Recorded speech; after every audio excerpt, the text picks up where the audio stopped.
एक पश्चातापी पापी के लिए स्वर्ग में अधिक आनंद मनाया जाएगा।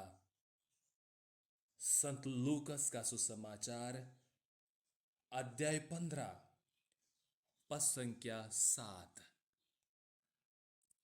ख्रीस में मेरे प्यारे भाई और बहनों, आज हम सभी माता कलीसिया के साथ मिलकर प्रभु यीशु ख्रीस के अति पवित्रतम हृदय का पर्व मनाते हैं। हृदय, इसका अर्थ क्या है? हृदय वो जगह है जहां से प्रेम उमड़ आता है। हृदय एक मनुष्य में छुपा हुआ केंद्र है। उसको कोई पहचान नहीं सकता, उसको कोई देख नहीं सकता, उसको कोई जान नहीं सकता। और कहा गया है केवल हृदय को पूरी तरह से ईश्वर ही जानता है, कोई मनुष्य अब तक जान नहीं पाया। लेकिन हृदय से प्रेम उमड़ता है, हृदय से अनुकंपा आता है, हृदय से सहनशीलता आता है, हृदय से मिलनसारी आती है, हृदय से एकता। मेरे प्यारे भाई और बहनों, यदि हम मन से कुछ सोचे करने के लिए, मेरा हृदय उसके लिए तैयार नहीं है, वो कार्य कभी भी मुमकिन नहीं हो सकता। वो नामुमकिन होता है क्योंकि मेरा हृदय तैयार नहीं है। क्योंकि हृदय को जानना, हृदय को परखना, हृदय के अनुसार जीवन बिताना बहुत जरूरी है। बहुत बार हम लोगों ने सुना होगा, मैं उसका हृदय को जानता हूं, हृदय की बातों को जानता हूं। क्या यह संभव है? केवल मैं मनुष्य को जान सकता हूं। किस प्रकार? उनके कार्यों द्वारा, उनके रहन सहन द्वारा, उनके व्यक्तित्व द्वारा। यदि हृदय साफ है, कहते हैं इंसान साफ है। यानी हृदय सब कुछ का केंद्र बिंदु है। इस मनुष्य का केंद्र बिंदु वो है हृदय। सब कुछ हृदय से निकल आता है और हृदय इतना जरूरत में है। बिना हृदय इंसान जी नहीं सकता। इसका मतलब क्या है?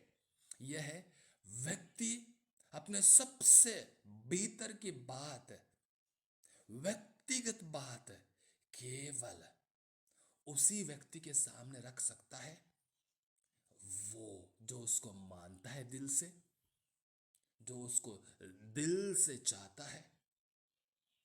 प्रिय भाई बहनों, हम प्रभु को दिल से चाहते हैं, हम प्रभु को दिल से मानते हैं, इसलिए हम सब कुछ उनको बताने के लिए तैयार हैं। हमारे हृदय में छिपी हुई बात केवल प्रभु जान सकता है, सटीक रूप से केवल प्रभु जान सकता है। आज का यह पर्व हमें याद दिलाता है कि हम सबको बनाने, हमारे अस्तित्व को बनाए रखने वाला ईश्वर ने अपना दिल हमारे लिए खोल दिया है। इसलिए संत यूहन्ना का सुसमाचार अध्याय 3 पद संख्या 16 में, जो हम सब परिचित हैं, कहा गया है ईश्वर ने संसार को इतना प्यार किया, उन्होंने एकलौते पुत्र को हम सबों को दे दिया। वो है प्रभु का हृदय।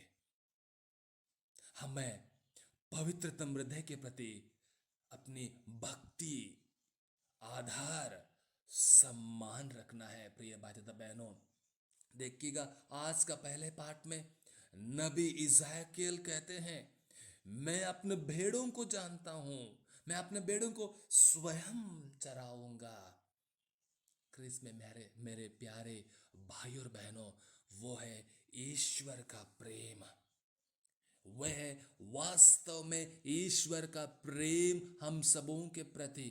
इसलिए उन्होंने अपने एकलौते पुत्र को, जो आदि में शब्द थे, जो ईश्वर के साथ थे, संसार में भेजा हमारे लिए। आज यह प्रश्न उठना है, मेरा हृदय क्या प्रभु में लीन है? पवित्रतम हृदय के भक्ति का मतलब मेरे लिए क्या है? इसका अर्थ है ईश्वर के अस्तित्व के बारे में जानना, उनके बारे में पहचानना। संत पिता बेनेडिक्ट 16वें कहते हैं, उनके छिदे हुए हृदय में स्वयं ईश्वर का हृदय खोला गया। यह हम देखते हैं ईश्वर कौन है, ईश्वर कैसा है। क्योंकि आपके लिए, मेरे लिए स्वर्ग का द्वार बंद नहीं है, प्रभु यीशु ने उसको खोल के रखा है। रोमियो के नाम लिखते हुए संत पौलुस आज का पहले दूसरे पाठ में कहते हैं, ईश्वर का प्रेम हमारे हृदय में उमड़ पड़ा है। ईश्वर ने हमारे प्रति अपना प्रेम का प्रमाण दिया है। अध्याय 5 पद संख्या 5। आइए, जब हम इस पर्व को मनाएंगे, अपने हृदय को टटोल कर देखें, क्या हृदय में प्रभु जी रहे हैं? प्रभु के गुण मेरे हृदय में है? क्या मैं अच्छा इंसान हूं? दूसरों के प्रति मेरा जीवन किस प्रकार का है? सहानुभूति में दिखाता हूं? प्रेम में दिखाता हूं? हम वास्तव में यदि मानव बनना है, मनुष्य का रूप धारण करना है, तब हमें प्रभु के गुणों को अपनाना है। हम हो सकते हैं लंबाई में बहुत लंबे हैं, चौड़ाई में बहुत चौड़े हैं, ऊंचाई में बहुत ऊंचे हैं, गहराई में बहुत गहरे हैं। यदि प्रभु मुझ में नहीं है, वो सब शून्य या नगण्य है। हमें प्रभु की प्यार की लंबाई, उनकी चौड़ाई, उनकी ऊंचाई, उनकी गहराई को समझना है। तभी हम पवित्र हृदय को अपना सकते हैं, उनका समान एक बन सकते हैं। संत पौलुस एफेसियों के नाम में लिखते हुए कहते हैं, आइए मेरे प्यारे भाई और बहनों, उस हृदय के प्रति अपनी आस्था को बढ़ावा दें, प्रभु के प्रति एक बन जाएं। हृदय हम सबों को प्रेम का एक नमूना बन जाए। आमीन।